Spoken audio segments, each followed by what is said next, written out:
I think we're live. We're live. Okay.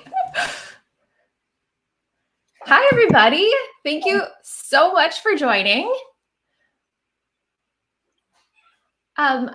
We're super excited to be demonstrating a bunch of different stuff from the Everything Watercolor for Procreate pack.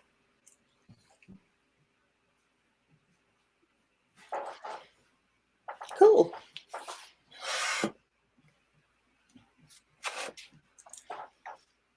So do you want to get into it? Yeah, go for it. All right. Hey, everyone. Addie and I decided that we would show you some cool stuff in the Everything Watercolor pack, because there's been a bit of feedback that people might not know how to use everything and they might not be getting the most from the pack. So we decided that we'd do a little live together so that we could just explore it a bit more and show you some of the cool stuff that you can do. So I think the first thing that we need to do is set up a new canvas from scratch. Oh, and there's some freebies that you can grab. I think Addie has them linked in the description. I don't know if I do, but I will get that sorted. So to start off, we'll just make a new canvas. I think we'll just go with my favorite size, 3000 pixels. And if you have the Everything Watercolor pack, you'll see there's quite a few paper textures that you can use. So what I do is I start by making a big bunch of layers, and then I grab gray, which is like a middle gray here in the middle of this, of the color picker, right near the edge, somewhere near the middle. I'm not sure why it always goes on the red pen, but anyway. And then grab one of the brushes from the paper texture section. I'm going to use hand pressed here. And then you just swoosh it over the whole canvas. Then you duplicate it 3 times. Whoops, 3. Okay, so the bottom 3 we're not going to mess with yet, but the top one, we're going to turn them off so you can't see them. And the top one, you can see the nice texture there. We're going to duplicate that one a lot until the gray is almost opaque and you can see the defined little white bumpies. Those are the tips of the watercolor paper texture that are sticking up. So how many I've got here? 1, 2, 3, 4, 5, 6, 7, 8, 9 seems to be the lucky number. I'm going to turn, so can you see here? It's opaque gray. And then the little white areas are where the pixels haven't filled in, and those are the raised bumps of the paper. So then I'm going to make a new layer above that gray one and fill it up with white. And then, because I just want the little white bumps left, I'm going to take the gray layer, select it. So now we've selected all the pixels in the gray layer except for those little gaps where the white was showing. Then we're going to delete them by tapping clear from that white layer. Now, when you turn on those other layers, this one we're going to set to color burn. This one we're going to set to linear burn. We're going to drop the opacity to about 20. And that white layer that we made is the highlights. We're going to set it to soft light. And this opaque-ish gray one, we're just going to remove it. We don't need it anymore. And so your very top 3 layers are the texture layers, correct? Yes. Yes. And then we can just group them into a little texture group. Then underneath, whatever you paint, let me go to my, what's this little canvas here? This is my favorite color palette. I don't know why it's called Bobson Dugnut. Then we're going to choose a dirty color just to show a demo. Whoop, make it big. Here you can see that light layer that we made with the white on top is giving those highlights a little bit more, what's the right word? Pop. See? It's not super obvious, but it's enough to make me feel pleased. Turn it off and on again, quick, if you could. Off, on. It's just like the slightest bit of clarity. It looks so good. Yeah, I like it. So that's the one way to set up a canvas. And then the freebie brush that you can grab from the link later is a different one that's actually an overlay brush. It's this one. It's called Crisp Watercolor Overlay. And the way to use that is, I beg your pardon, you see here at the top there are these two primary and secondary colors. What you need to do is set the one that's on the left to black, and then the one that's on the right, set it to white. But make sure that the last color you touched is the black. And you can actually, yeah, sorry, you can actually tap it in the reverse order so that you set the white first and then end up on black. Yes. So when you are drawing with the overlay brush, make sure that this dot in the top right is black. That's the way you know you're doing it right. So we've got the overlay brush. We're on a layer right near the top. I've turned off that top texture stack and swoosh it over. Now it just looks sort of weird and blankety. And now when you hit overlay here in the blend modes, you can't see it anymore, but whatever you paint underneath is going to be so pretty. Watch. See? It's got the texture. So good. It's so easy. And then you don't have the background on the white. Yeah, exactly. And you also don't have a massive number of your layers taken up. I think that's the biggest bonus because especially on non-iPad Pro, so any other model of iPad, you're so limited in the layers. Yeah, and it's very frustrating when you reach the layer limit and you just want to do something and then you can't. Okay, so now we've got the set up. Yep. I want to jump in because one question that I get a lot is how do you set up to use the canvas over and over again? And I can say what I do, like the canvas that comes with the brush set that you provided. Yeah. I have a folder of blank documents that I duplicate from each time. And so if you follow along and set up your own canvas using the overlay brush, you can just plop it into that folder and make a copy. Yeah.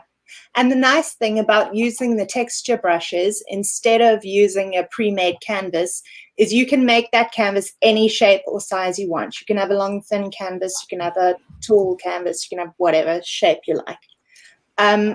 So you're not limited by pixel size or whatever. It's much easier to use the brushes if you want to make weird shaped canvases. Yeah, and they're all like a square one. I don't know. They're all beautifully seamless. So you won't get any weird dodgy bits. Exactly. Well, that's what I'm aiming for. Okay. Now the first thing I wanted to show you was how to use some of the brushes in the pack to make a nice little swatch to do some lettering over. So my favorite ones to do that with are down here in the newer brushes that I made for Procreate 5. My favorite one is called Stainy Brush. This one has a weird trick. So when you press softly, it's like you're laying down water before you start painting. If you're doing real live watercolor, let's say. So you fill the canvas with some water and then you're going to drop blobs of paint onto it that are going to seep out. So without lifting your pencil, you press softly and you can make a swatchy shape and you fill it in. And then I haven't lifted my pencil. And then as soon as you press down, you can see the stain appear. So cool. I love this. So this is the easiest way to make a stained looking lettering background. And then you can just go ahead and find your calligraphy brush that you like. I'm just going to use this one from the Procreate standard brushes. And then you,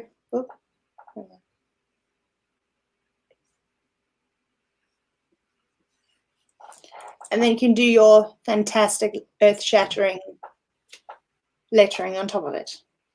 I love this because it's really something that you can learn by watching more than anything else. You know, it's hard to describe this and put it into words in a text format. And so I'm so happy to learn these techniques and share them with everybody. Oh, why am I deleting it? Okay, another kind that you can do is with, let me go back to my, I have so many brush sets because I'm perpetually making new brushes. So how do you continue to tweak once you've released a brush pack? Are you always adjusting settings, or do you leave it be and move on? Sometimes it depends. If I'm doing a project and I feel like, oh, I really like, if I need something to be more streamlined, I'll adjust that while I'm working. Yeah. But the majority I leave because I've usually worked quite a long time to get it to the point where it's usable and I like it. And then you, I suppose, always remember what it does, what the attributes are. I don't remember that very well at all. But anyway, yeah, and I'm always making new brushes because I don't know, it's just an obsessive compulsion. Well, we're happy for it. Okay, this one is called Wishy Washy. This is another one that I use for making blobby backgrounds. This one is quite grainy and textural, and it has this similar effect where if you squidge back and forwards with your brush, it will release more color. So if you just go in a uniform way, it won't be very dark. But then if you squidge around a bit, it will go dark. Okay. And that's also quite nice for lettering stuff over or having as a background. I often actually do a painting of something, and then if I want to ground it a bit, make a little swatch behind it and put it in front of that, just to make it a more finished piece. Sometimes I also do like a, what's it called, splotchy, splashy bit behind as well to give it a bit of a, you know, boho effect. And what brush would you use to do the squishy, blotchy bit? I've got lots of those that I use, but some of my favorite recently are these two, Blotchy Color Phase and Mudhorn. That one was obviously named after the Mudhorn in Mandalorian. Did you watch last night? Yes, this morning. Yeah, very good. It was very good. No spoilers for people who haven't seen it yet. So Mudhorn goes like on a layer that's actually visible. It's quite nice. You don't have to make it so wild. You can make it a bit smaller. And that is good. I like that it has the mix of droplets and the washy background. This one, Blotchy Color Phase, it's got, you know how Procreate 5 has the color adjustment in the brush menu? Yeah. It's got a little bit of color variation. So it looks quite natural, like you actually have been dropping paint on your canvas. Oh, yeah. Yeah, I can see the green in the lower right. Yeah, it's quite cool. I really like this one. Yeah. Then another one that I use for background bits is called Inky Velvet. This one is quite sort of uniform and a little bit grainy. So it's not very contrasty in its texture, which is quite nice if you just want, I keep doing that, if you just want a ordinary swatch with a nice dark edge. Yeah, that hard outer edge. Yeah.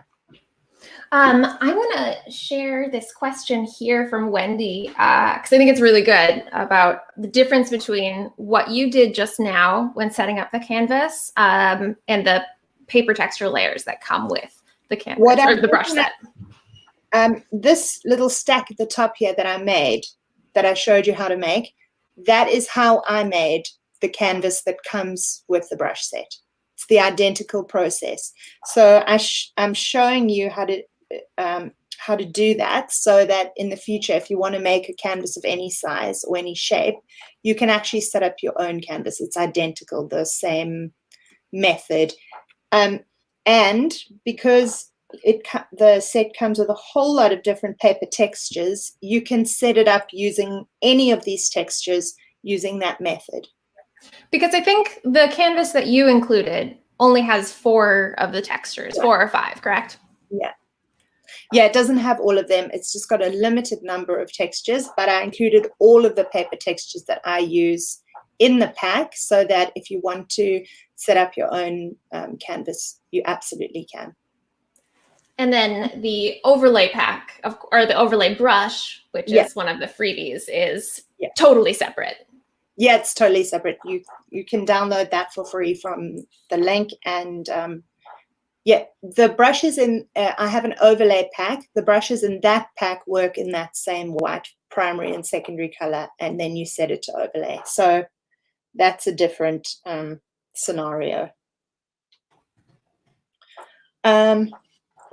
What else? Oh, there was one more brush that I wanted to show you.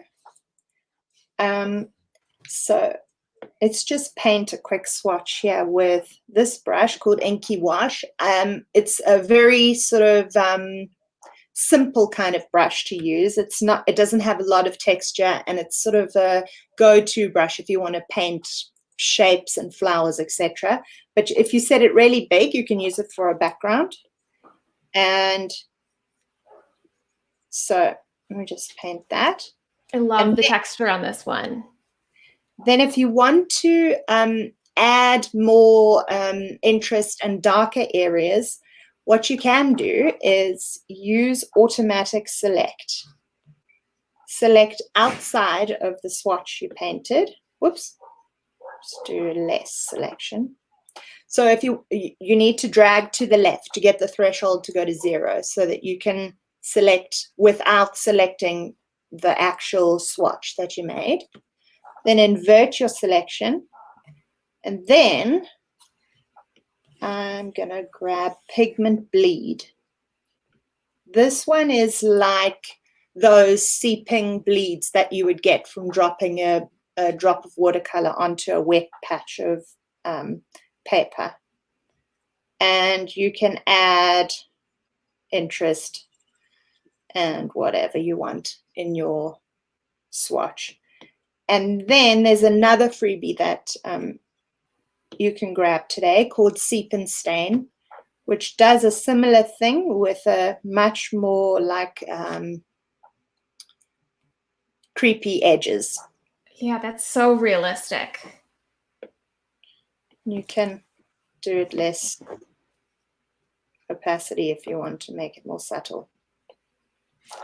Cool. I think the opacity, changing that is such a good hack to really up the realism of the watercolor, especially when you're layering in color to build up the pigment. That can be such a game changer. Yeah. Okay.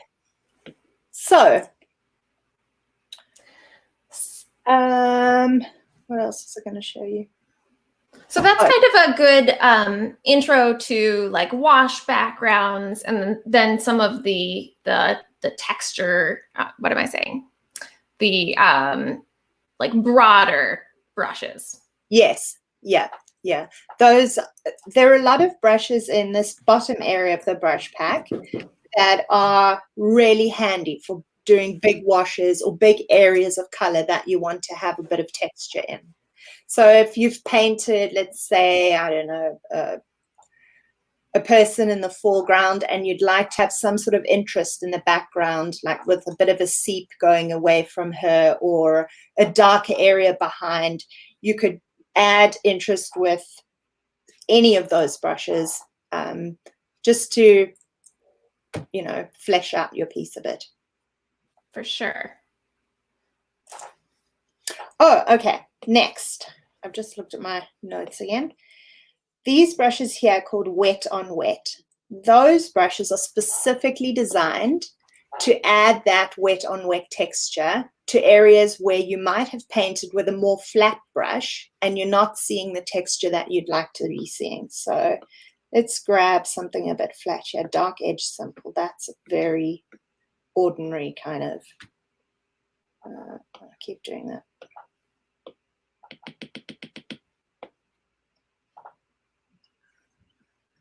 So to add some vibes to this using the wet on wet brushes, go to the layer above and you can either use clipping mask or you can use a blend mode. But let's just do clipping mask here for now.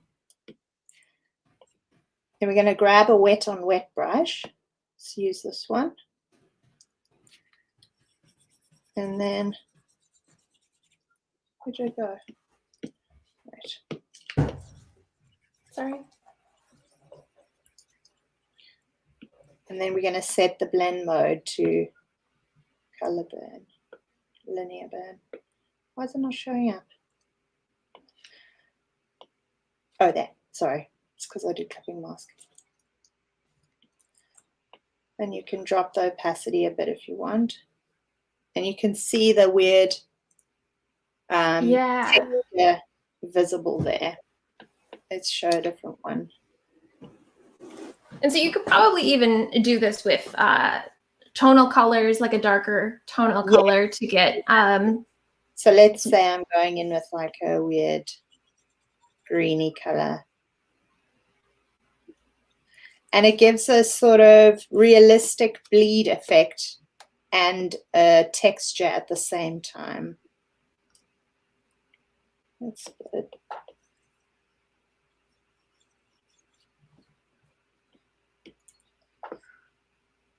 And this one.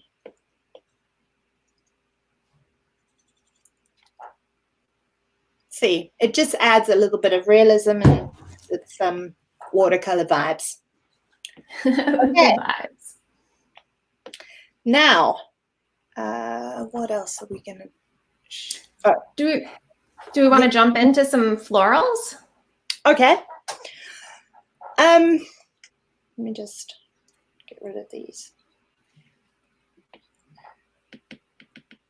So a lot of people like painting watercolor florals. I know florals are one of my favorite things to paint. And one of my favorite brushes to start a floral with is school paint. I made it so that it would be like those hairy brushes that you get in the school art room where the teachers all stack them all and they're all crusted. Yeah, very crusty. That like streaky look a little bit. So let's see how big it is. I'm just going to do some sort of abstract-ish florals. You're welcome to follow along, Abbie. Yeah, I'm going to try.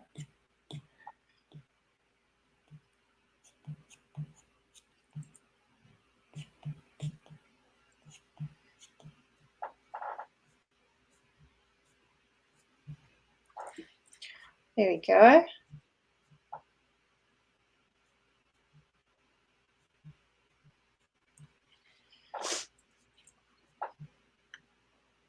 See, it gives you a really nice little brush stroke look. Here, I'll do one just to show the.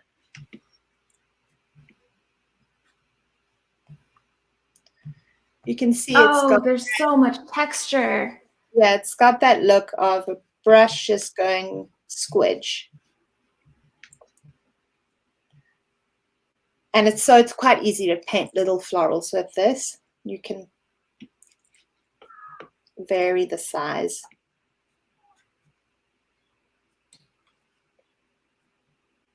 I was going to follow along, but I'm still trying to find the brush. I reorganized them. There it is. All right, now I'll catch up. And so here, are you just dabbing to make those shapes? Yeah.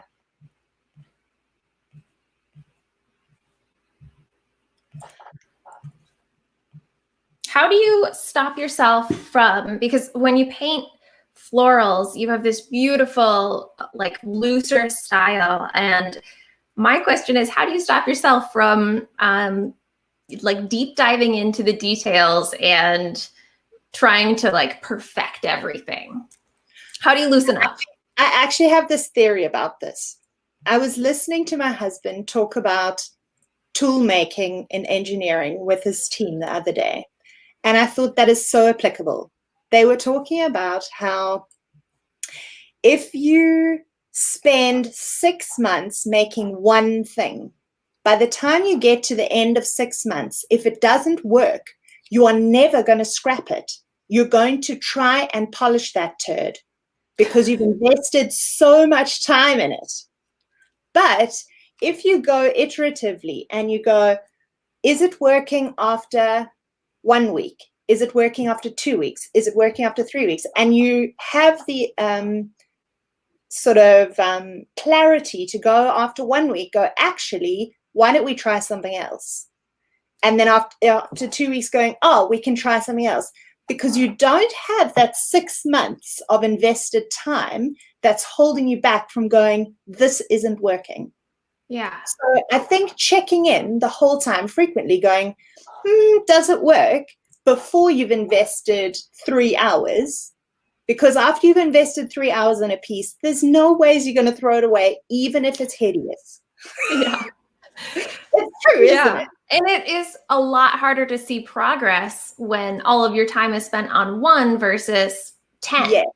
Yes, exactly. Exactly. So I think there's a lot of merit in doing a little bit, checking in, maybe doing something else, coming back and going, you know what? That didn't work. Let's do another one. Yeah. Yeah. Do you ever like set a timer so you're not lost spending 3 hours on a piece, or is it just ingrained now? Because I always need to get a snack. So it's a good cadence to follow. Yeah. Okay. Yeah. Sorry, my iPad locked. Okay. So that was school paint. And then let's use this brush to make the leaves and stuff. First Step Simple. This brush called First Step Simple is one of my favorite. It's one of the first I ever made. It's a brilliant, all-round genius brush. Anybody who doesn't like it can shut up. So I've got it set to reasonably small. We can do the stems with it.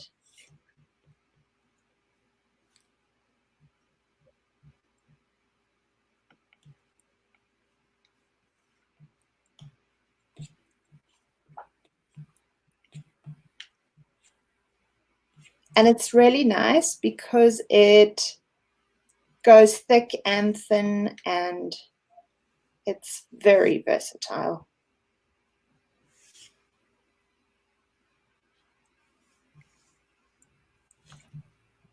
This is not a great painting, but it is what it is.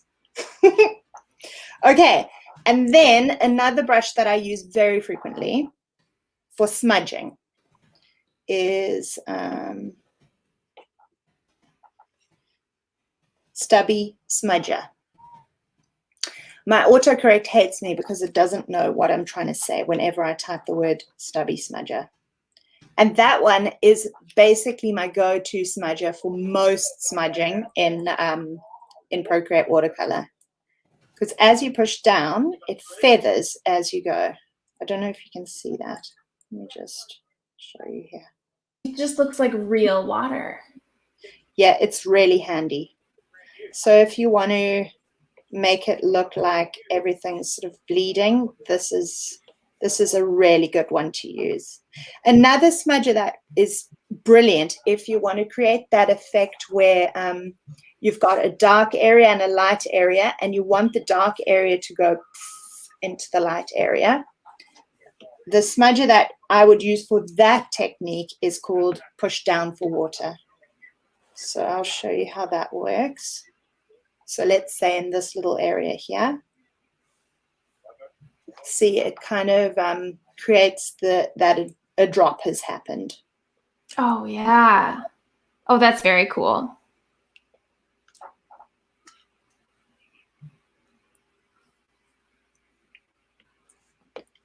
Oh, where am I? So you can finesse everything and make it look sensational with a smudger like that. I'm going to share my screen quick here and show you what my quick little version of this is.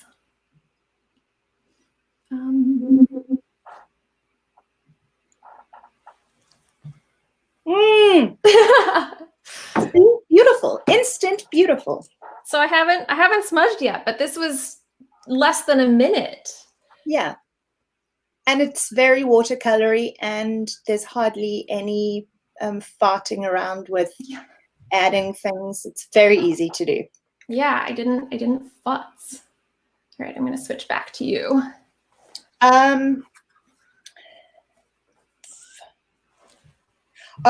So with a painting like this, let's say you want to make it into a nice little composition. And this little scene here is bothering me. Let's just sort that out. Okay. And let's say you want to create a little background for it. We'll use that same technique of select outside the painting. Let's give it a bit more selection. And then invert. And then underneath it, we're going to fill that same selection with white. Cool. So and now we paint something below it, and that opaque white layer will stop it from being visible. And this, you used to do, which I learned from you, duplicate the layer multiple times, alpha lock. Yes. All of that fuss. And now it's this much easier. It is. It's much, much easier. You don't need to duplicate unless you have something. I found that duplicating layer story, if you have something that has a very detailed edge, like a smudge or a, something very feathery, the select and invert might not do it for you. So if you do the duplicate, duplicate, duplicate, and squidge together so that all the pixels become opaque, the edges remain more true to how they were actually painted, if that makes any sense. Yeah, yeah, definitely. And you can turn off, if you're working on a white background layer, you can always turn off your background layer to check that. Yes, so here, there you can see the white. There's the white. Exactly. That's a very good way to check. Okay, so let's put a little splattery thing behind this using one of those splashy backgrounds. Let's use this blotchy one. Instantly sensational. It really is like the icing on top. Yeah, it instantly makes it pretty. Cool. All right, so we had a really good question. I am hopefully not throwing you off of your order of projects, but we had a question that I thought would be great for the fruit. It's from Minnie B. For watercolors, do you consider shadows when painting? If so, how do you add a darker side or highlights? Yes, okay, I'll show you that in the next little project that we're going to do. So I've semi-prepared something here. Where did I put it? There. Just drop that a bit. Okay, so I've set up my layer stack at the top, like we did before. So we're going to paint a papaya that I found on Unsplash. So let's open Safari next to. Here we go. There's the papaya. Now look at this fantastic, amazing new addition to Procreate. In the Canvas tab in the spanner menu, you go to Reference and you turn it on. You can see this little thing here. And then you go from Canvas to Image, which is the middle one. And then watch what I'm going to do. I'm going to drag this bad boy and I didn't know you could drag and drop it into there. Ta-da! Now, what's really cool is you can also do, let's just thank that Unsplash guy for making this picture. He is fantastic, whoever he is. And then what you can also do is size and move and create your own composition within the thingy. And then also you can color pick from this. I think being able to zoom in and also rotate within the reference makes it so much more superior to like the dual screen. Yeah, it is. It's really great. Okay, so here's something that I prepared earlier, the drawing. So we're going to paint this baby. So I've got my texture pack, what's it at the top there? I've got my drawing at the bottom. Let me just drop its opacity. It's a little bit dark. Let's put it at the top so I can still see it when I'm painting. Now I'm going to use this brush. It's called Dark Edge Simple. I was using it earlier. This brush doesn't have that same layering effect, which makes subsequent layers go darker and darker. You have to really cover an area multiple times for it to super darken. So it's quite handy because it doesn't leave those weird overlapping lines that you have to smudge away later. Do you know the ones I'm talking about? Yeah. Are you referencing like the brush having built-in multiply? Okay. Yes. So if you use, I'm going to use this brush later. If you use Inky Wash, for example, let's just do a little demo. This is Inky Wash. So I've done one stroke. The subsequent stroke is going to be multiplied as the two strokes overlap. Right. Right? With Dark Edge Simple, this is my first stroke. The second stroke is only marginally darker. And as you rub the brush, it begins to pull the first stroke into the second one. So it's almost as if the first layer of paint hasn't dried and the second layer of paint is smudging it. Okay. So it's eliminating a step later on. Yes. But because you don't go back and smudge. If you actually want to build tone on top, then you rather would use Inky, what's it called? Inky Wash? Sorry, I should actually write down the names of these things. Let me write it here.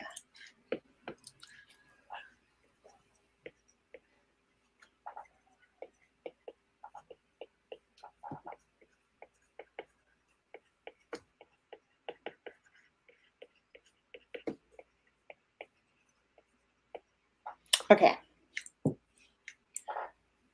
Did I really just leave out the E? Okay. So now let's paint it. I'm going to leave that there as reference so that you can see what I'm talking about as I go. So I'm going to start with Dark Edge Simple. And I'm just going to paint in the majority of the pawpaw. Sorry, I must say papaya. The South African word for papaya is pawpaw. But if you say pawpaw in Germany, you're actually saying ass. So I shouldn't.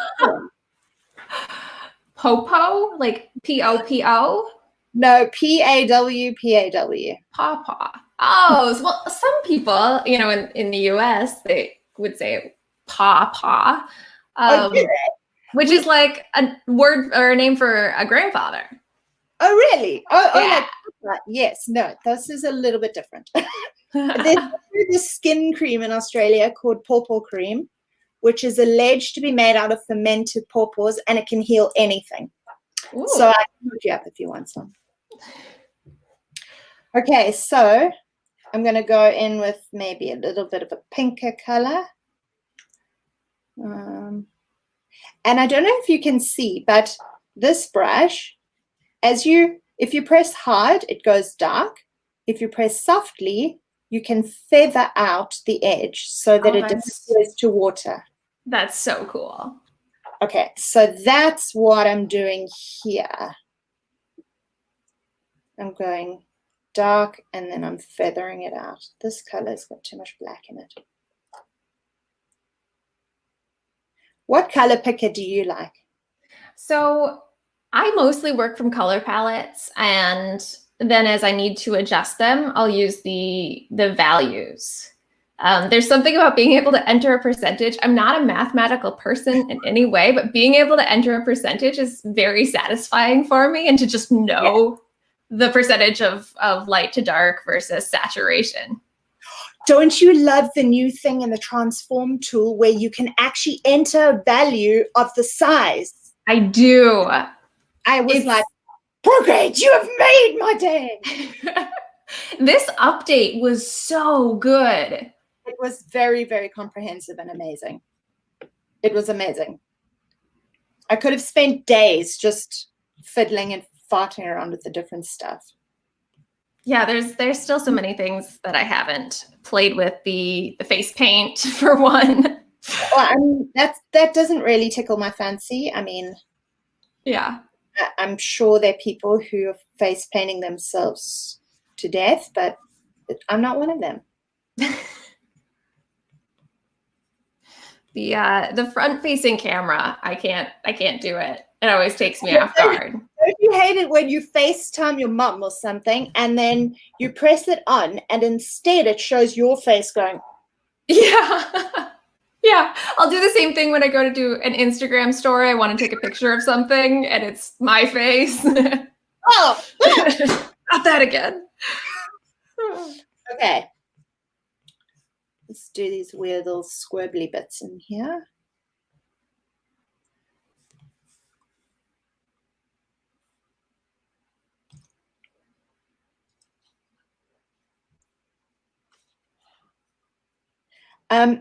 When you do color pick from an image like this, just a heads up if anybody does that on the regs, you get a lot of black that you didn't suspect was there. So I'll show you. If you color pick, let's say we're going to color pick this this color here.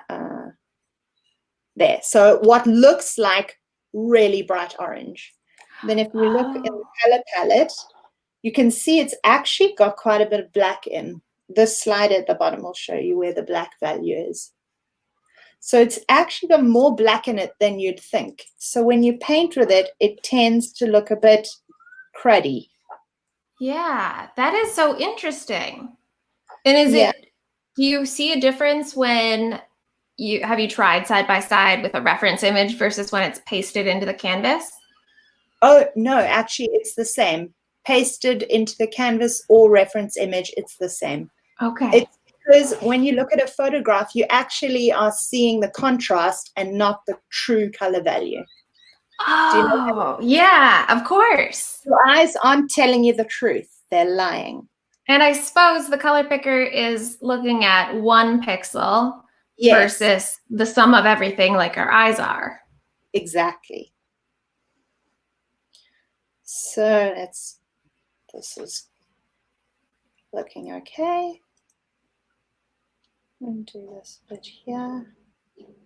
So with this brush, if you want to build up a lot of tone, just keep going over and over in the same area, and you'll notice that it gets darker and darker. Okay, now I'm going to isolate the pawpaw so that I can paint along the edge of the fruit and have it in a nice straight line. I want to paint that little green rim. So let's see. We do automatic. You see it does this. It's yucky. It's not great. It's sort of picked some, this actually looks so rude. I'm sorry, guys. Okay. Fully rude. What I usually do if I want to get a nice clean edge, but the automatic select is not doing it for me, I will go to a layer above, pick a rando color, and then I go and find this brush. Oh, not that one. I'm trying to delete brushes. Watercolor eraser. And I use it as a brush. So, and then I carefully go around the edge of whatever I'm painting. And just be very sure that you're on a separate layer and not drawing directly on top. That could be catastrophic. Definitely been there. Yep.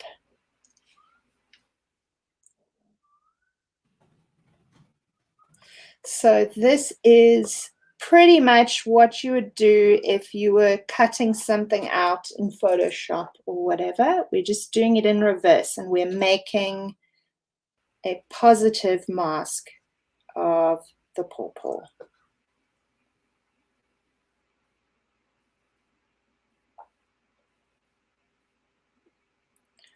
Okay, this isn't going to be perfect because I'm doing it fast, so please don't judge me. Now, hang on, just make it the eraser. And, oops. I mean, I haven't gotten past a sketch here. I'm just watching you. Okay, and then I'm going to do, man, don't be ridiculous. There. Okay, let's do alpha lock. Fill it with white. Put it behind my pawpaw. Perfect. Now I want to do that little green edge. So I'm going to select my little patch, what's it called, mask. Go back to the fruit layer. And then I'm going to pick some green, and let's go back to that brush that I had. Go dark edge simple. Now I can do this carefully around the edge, and it's not going to paint too much into everything. Can you see? Yeah. And you still, because the rest of the papaya, I almost called it a pawpaw, but I don't even know how to say it properly, is so transparent, you can still see the green. That's very cool. Jana wants to know if you paint real watercolor as well. I used to, but it's super messy now that I have an iPad and I don't have to. Yeah, my granny was actually a botanical watercolorist and a ceramic artist. Oh, wow. My mom the other day was showing me all of the paintings that she's going through in her storeroom and whatever, and which ones did I like. And it was really cool to see that we actually quite similar. She was bonkers, by the way, completely bonkers. But I suppose the apple didn't fall far from the ground. Did she teach you, or was this something you learned totally separate? She actually had really bad emphysema when I was quite young. Oh. And so she sort of wobbled around, didn't do much of anything when I was, visiting her and stuff. But she was never doing nothing. She used to make stuff out of everything. She made these bizarre Christmas decorations out of toilet rolls. She was totally weird. But she used to tell us the most convoluted garbage stories. Like she had this necklace that looked like big crystal beads, and she told me that I must be very careful because those beads were from the Tsar of Russia's chandelier. Oh. Epic, right? I mean, that's amazing. I believed everything at that stage. I did not know that she was talking complete garbage. Yeah, when you're a kid, you can't discern that. No. No. Anyway, so now for the little pips. Oh, hang on. What I'm going to do is I'm going to add some extra interest using Inky Wash, because now I actually want to layer up some more color. So I'm going to use this one that actually layers, not this one that mixes. Okay, so this would address more of the shading. And yes. Jenna also asked, were you painting in the selection? And I think you only painted in the selection for the green outline, correct? Edge so that I wasn't going to ooze over the edge. So let's make it a bit smaller, and then you can start adding the little bits that make it look more watercolory, because in my opinion, the way to make watercolors look more like watercolors is to have the areas where it looks like you haven't had a chance to smudge it. Because with watercolor, you kind of only get one chance, and then it dries, and then that's the painting done and done. Yeah. So you need to add a little bit of that. So that's what I'm doing here with this layering one. And which brush are you using for this again? Inky Wash. Inky Wash, okay. You might notice that I don't use a bunch of layers. Lots of people love layers, and they love to paint on millions of layers, and it's kind of their go-to thing. I'm not a huge layer fiend. Yeah. But it's personal preference what you want to do. Is that for any style or watercolor specifically? Watercolor specifically. Watercolor specifically. If I'm doing something with pencil crayon, I always use a bunch of layers, because you kind of want to have the freedom to move things around. But with watercolor, if you want it to look authentic, you've kind of got to have a bit of a, oh shit, I made a mistake, and left it because I didn't have an alternative. If that makes sense. Yeah. We have a couple of good questions. I'm going to start with this. Is there a brush or two that allows the colors to mimic the grow bleed effect, similar to when you have two saturated colors? I think some of those brushes that you used at the beginning when you were showing some of the lettering backgrounds. If you want to, let's say we want to create a little bit of a bleed look on this. So let's select the mask, go to this one. I don't want the bleed to go into this middle area here, so I can use freehand to mask off an area. Oh, actually, wait, let's mask it off like this.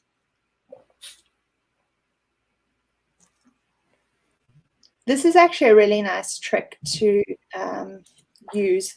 And then you hit remove, which will give it the stripey, which means you can't paint on it. Okay, and then we'll go for, let's say, seep and stain. Let's make it a bit darker.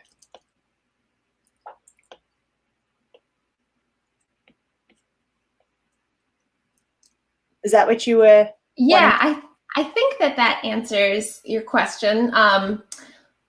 Let us know if it doesn't, but this also kind of plays into the next question, which was, how do you blend the colors? And I don't think you did any smudging. I think it was all just the layering and the softness of the brushes. Yes, the blending happens mainly with, let's turn that off, mainly with this dark edge simple, because when you press softly, it starts to smudge together. You can't do that with Inky Wash. That is a layering brush. And so you can always adjust the pressure sensitivity of your pencil if you're not necessarily seeing the same differences. But it's hard with tutorials because you can't show somebody how much pressure you're applying inherently.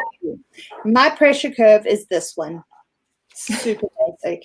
I haven't adjusted it, and I know there's some people who finesse their curve for years, but I'm obviously just super basic.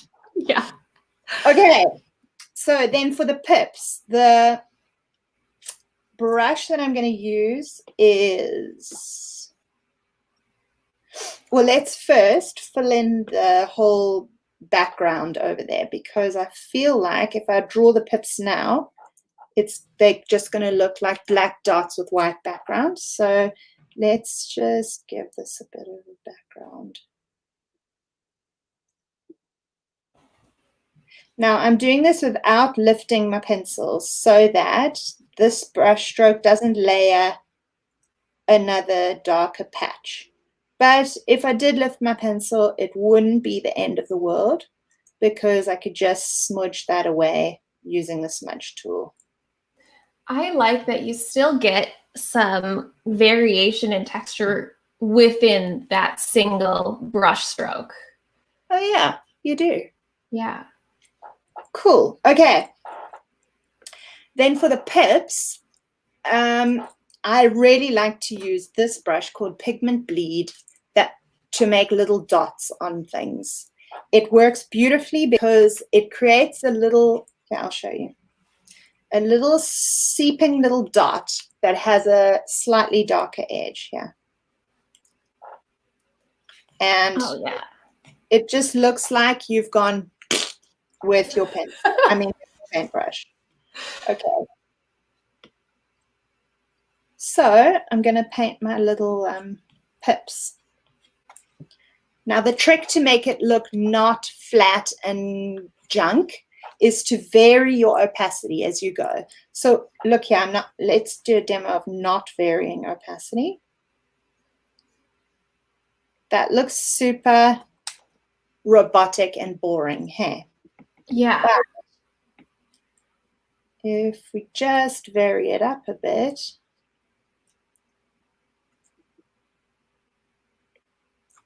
you can see that it suddenly starts to look a bit more organic. That's really cool, because then you kind of have the shadow and highlight built in as you're drawing. And I'll show you just now how to make the highlights on top. I maybe shouldn't have chosen something with such intensive dot making for a demonstration, but anyway. Well, I know we'd said an hour, but I am good to continue as long as you are. Oh, crumbs. Are we that much over? No, we're 2 minutes under the hour. Come on, Abigail, up your dot game.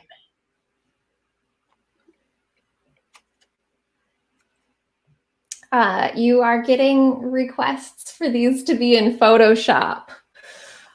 Oh, sorry. I've never used Photoshop, and I think Adobe is a scam. Oh man, never used? Wow. No, never used Photoshop. Okay. Now for the highlights, we're going to go and choose one of my favorite brushes ever. It's called Japanese Watercolor. I use it all the time.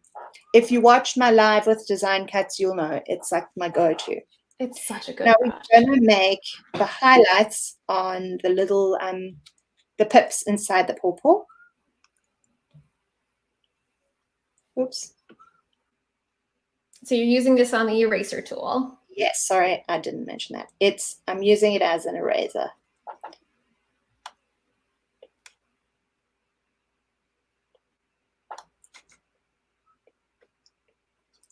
And so I think this is where the advantage of working on just a couple layers comes in, because then you don't have to add a layer and paint white on top. You can just erase for the transparency. Yeah. Yeah. Okay. And sometimes, do you ever get the feeling that your watercolor is just a bit pale and it's freaking you out? Yes. So this one is giving me that vibe. So this is how you fix it. You duplicate the layer and you set the top one to multiply. and then you just drop the opacity of the top one until you feel it. Yeah. Okay, I think that's where it is. Hooray. Love it. Now, let me just turn off that thing. Let's grab these. And then to finish it off, to answer the question about the shadow, what I would do is I would go and I would grab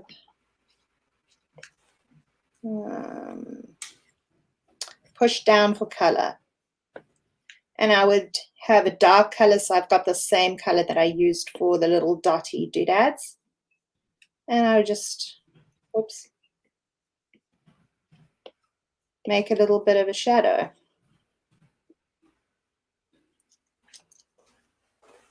And then, to really pull it all together, maybe grab one of these splattery things. This is incredible because I think this exemplifies the point that you made earlier about not futzing. This is like less than a minute of work that puts it up over the edge and just like looks incredible. It pops off the page. Like this is amazing. See, done.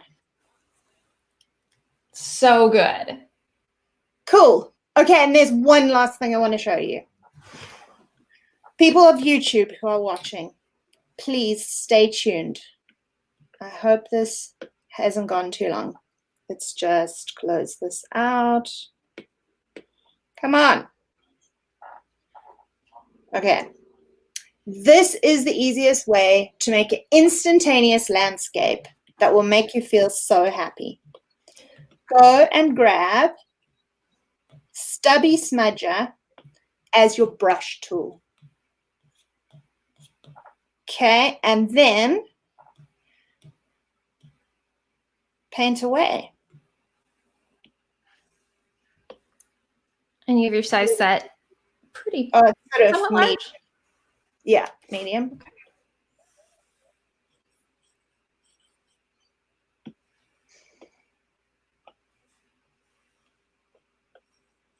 Ooh.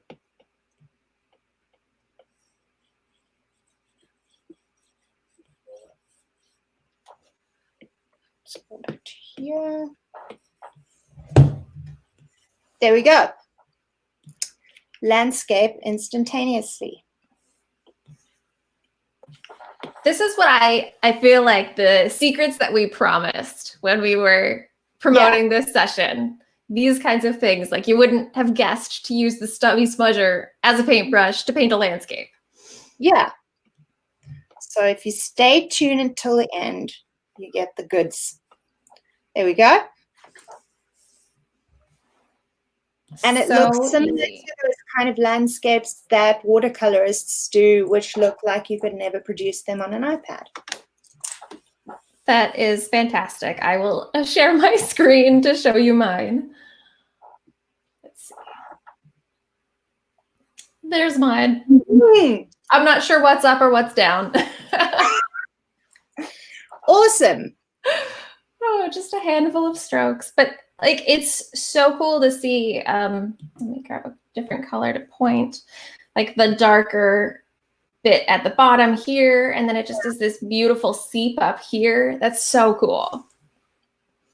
Yeah, Stubby Smudger is one of my favorite brushes. You can use it as a brush and as a smudger, and it also works pretty well as an eraser if you want to create sort of a fluffy, seeped away line like a water area. Yeah, I could see this for clouds as well, like some pink sunset clouds. Yes. Yeah. Do you have any questions? Yeah, I had one that I didn't get to, which was, do you have any salt or alcohol effects? I have the one. Where is it? It's called Salt Smudge Tool, and it works like that. And you use it on the eraser? Yes. You can use it as a smudge tool as well. Oh no, that's not it. Where do we go there? You can use it as a smudge tool, and then it pulls the pigment that you've just ridden through across to somewhere else a little bit. See, like that. Yeah, that's cool. But if you use it as an eraser, it looks more like actual, you know, that salt droplet effect. Yeah. I think for the alcohol effect, you can achieve that in the same sense with the eraser tool with some of the droplet brushes. Oh, yes. Yeah, you could. Yeah. Let me give it a shot here. I will jump back over here. So just on the, let's do the splashy drops here and lower the opacity. Where can I see the questions? Oh, I can't see the questions. Oh, let me add this one that we're addressing. This was the second part of a question. So that can give some of the effect and yeah. Some of that look. Oh, I like what you did there at the bottom with the splashy bits. Yeah, the using, oops, that's not right. Using the droplets on the eraser. I like when you don't want to add, you want to add texture without making it busier.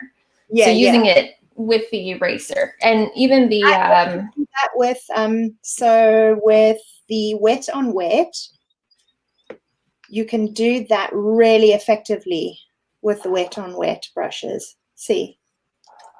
Oh yeah. And again, really adjust the opacity to increase or decrease the effect. Yes, exactly. I think we might have addressed the other questions. I'm just scanning through here. I think we got everything. Cool. Yeah. Thank you, everybody, for joining us. Thank you. And we'll do another one. If you have any requests, please DM Addie or message her or message me. And I'm really happy to address queries and stuff. And if there are any projects that you'd like us to show you how to do, that would be fun as well. Yeah, I can tell you off the bat, we're going to do pencil crayon, and that's our next one. A little character drawing. Yeah, and then I saw Jan requested the oil on canvas set. Okay, cool. Yeah. Do that. So we'll definitely do some. Thank you, everybody, for watching. We're going to end the stream here, but so appreciate you joining us. Yeah, thank you, guys. It was awesome. Have a good night.